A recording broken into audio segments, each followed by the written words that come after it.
The encounter expanded. The winter evening had set over the city like a heavy blanket of sorrow. Skies were bruised purple, winds sharp enough to cut through even the thickest coat. Aaron Malik stepped out of the towering hotel where he had just finished a business meeting.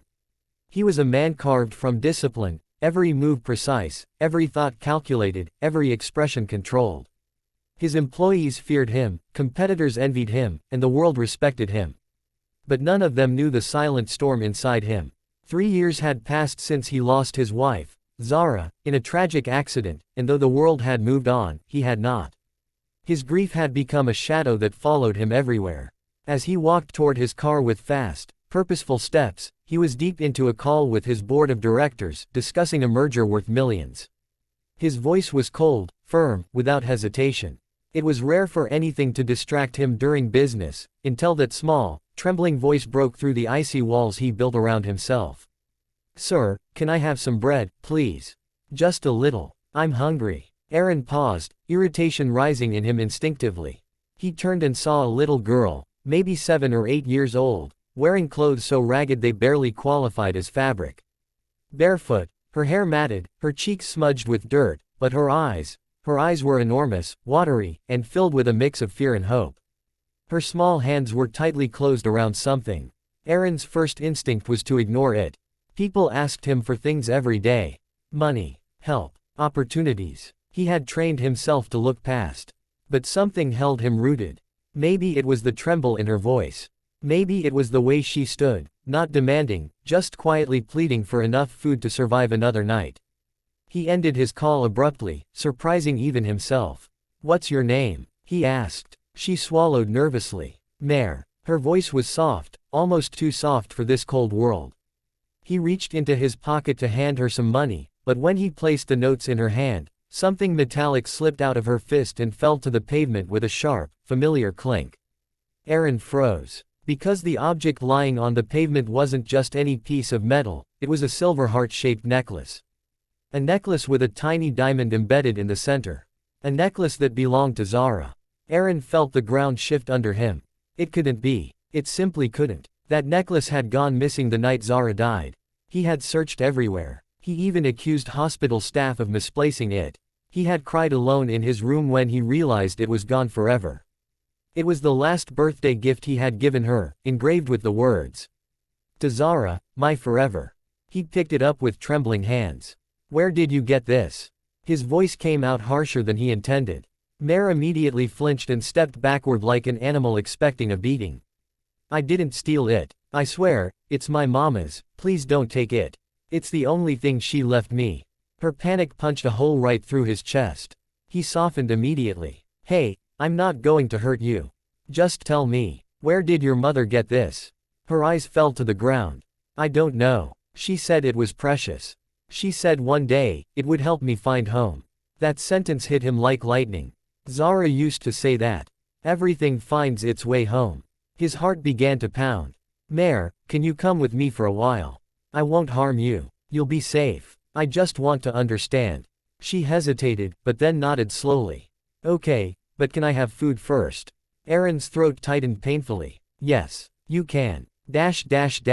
Scene 2, into his car, expanded. Inside the heated luxury car, Mare sat stiffly, her thin legs unable to touch the floor. She kept glancing around, afraid she might be thrown out if she breathed too loudly. Aaron instructed his driver to take them home while he handed Mare a packet of biscuits and a small bottle of water. The way she devoured the biscuits broke something inside him. No child should eat like that, with desperation, with fear of someone snatching the food away. "Where do you live?" he asked softly. "Anywhere," she murmured between bites. "Sometimes under the bridge. Sometimes behind the bakery, if the man there doesn't chase me." "How long has it been like this?" "Since Mama died." He gently asked. "When was that?"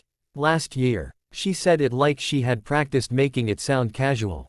"And before that, we moved a lot. Mama cleaned houses. Sometimes people let me stay. Sometimes they didn't." Her answers were small, but each one stabbed into him. He looked again at the necklace in his hand. The weight of it grew heavier by the second. There had to be an explanation. And he needed it. Scene 3, the mansion, expanded. When they arrived at his mansion, the staff's eyes widened. They had seen CEOs arrive with business partners, foreign delegates, even celebrities. But never a beggar child. Sir. His head butler whispered, unsure. She's staying here tonight, Aaron said firmly. Prepare a warm bath. Clean clothes. A meal. Yes, sir. Mare clung to the doorframe like she expected to be thrown out. Aaron walked to her level. It's okay. No one will harm you here. Are you sure? She whispered. Yes, I promise. She followed him inside, her eyes widening at everything, the chandeliers, the soft carpets, the warmth. She touched the walls as if making sure they were real. He watched her with a strange ache in his chest. She reminded him of how Zara used to stop and admire little things, sunlight, flowers, raindrops, always finding beauty in the world. While the staff prepared a guest room, Aaron called Drive. Nayla, Zara's closest friend. He needed answers. Scene 4, the truth begins to surface, expanded. Nayla arrived late at night, still in her medical scrubs, and the moment she saw the necklace in his hand, her face drained of color. Aaron, where did you get this? From a child, he whispered. A little girl. She said her mother died last year. Nayla's hand covered her mouth. Aaron, sit down. There's something I need to tell you. His heart thudded painfully. Zara was helping someone in secret, she began. A single mother named Sana and her young daughter, Mare. Zara wanted to help them escape an abusive household. She paid for their rent, their food, everything. Aaron felt a tremor go through him. Why didn't she tell me? Because she was planning to tell you after your anniversary. She wanted it to be a beautiful surprise, that she had found a child she wanted to adopt. Mare. The same child you brought here. Aaron felt air leave his lungs. On the night she died, Nayla continued, Zara visited that woman to give her money. And she gave her necklace to Mare for protection. Sana told me that Zara placed it around the girl's neck and said, if anything happens to me, take this to Aaron. He will take care of you both. Aaron felt like he was falling. Everything connected. Every piece. Zara's disappearance that evening. The necklace vanishing. The secret visits. The child standing before him tonight. It wasn't coincidence. It was destiny. Scene 5, breaking down, expanded. After Nayla left, Aaron walked up to Mare's room with slow, heavy steps. She was already asleep, curled up under soft blankets like a tiny kitten. Her cheeks were clean now after a bath, and she looked peaceful, like she hadn't slept safely in a long time. He sat on a chair and quietly observed her. The necklace glimmered on the bedside table. Zara had seen something special in this child. And now, here she was, sleeping in his home. Aaron's chest tightened until pain shot through him. He hadn't cried in years, not even at Zara's funeral. But now, watching Mare sleep, tears streamed down his face uncontrollably. Zara, what were you trying to tell me? He whispered through choking sobs. He cried for her, for Mare, for the years lost in grief. For the destiny Zara had prepared but he had been blind to. He whispered into the darkness, I won't fail her this time. Scene 6, morning light, expanded. Mare woke up startled, expecting to find herself back on the street. But instead, sunlight streamed into a warm, safe room. When she saw Aaron waiting by the door, she panicked. I'm sorry, she blurted. I didn't mean to sleep so long. Please don't send me away. Aaron gently knelt down. Mare, you're not going anywhere. Her eyes widened. I'm not. No. You're safe here. This is your home. Her small hands trembled. But why? I'm nobody. No, Aaron said softly. You're someone very special. He didn't tell her everything yet, it was too soon. But something in her recognized sincerity. She slowly nodded, trusting him in a way she had never trusted anyone before. Scene 7, a new bond forms, expanded. Over the next few days, Mare transformed. Aaron bought her clothes, toys, books, and warm socks she found hilarious at first. The mansion staff adored her. She followed Aaron around the house shyly at first, then comfortably. She waited for him at the door when he returned from work. She made little drawings for him and left them on his study desk. He felt alive again. But the most emotional moment came when she held his hand while walking downstairs and whispered, thank you, for not leaving me. He squeezed her hand gently. I'm here, Mare, always. Scene 8, the adoption, expanded. The more time Aaron spent with Mare, the more certain he became, she belonged with him. She was Zara's last gift. Zara's last wish. And he would honor it with his entire soul. He contacted lawyers, social workers, and the court. Because Sana had no living relatives and Mare had been homeless since her death, the case moved quickly. During one court visit, Mare clung to Aaron's coat with a fear that broke him. "They won't take me away, right?"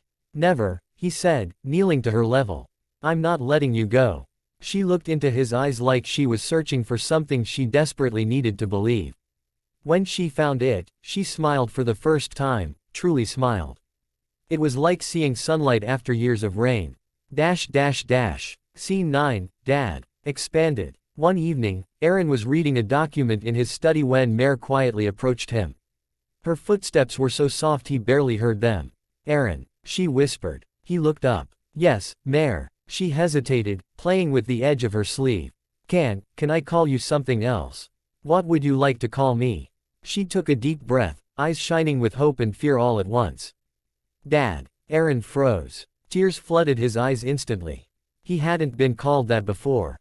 He never thought he ever would be. He opened his arms. Mare ran into them. "Yes, Mare," he whispered into her hair. "You can call me Dad. Always." Scene 10, the new beginning, expanded. On the day her adoption was finalized, the judge smiled warmly. "From today onward, you are officially the daughter of Mr. Aaron Malik." Mare burst into tears, happy, overwhelming tears, and jumped into Aaron's arms. "Daddy, I'm home," she cried. Aaron held her tight, pressing a kiss to her forehead. "You're home, Mare, and I'll love you for the rest of my life." When they stepped out of the courthouse, sunlight hit the silver necklace hanging around Mare's neck. Aaron held her hand as she beamed at the world with a new life ahead of her. Zara's necklace had brought her home. And through Mare, Zara lived again. Not in memory, but in love. Aaron looked up at the sky and whispered, "Thank you, Zara." Then he lifted Mare into his arms, and together they walked toward the life destiny had written long ago.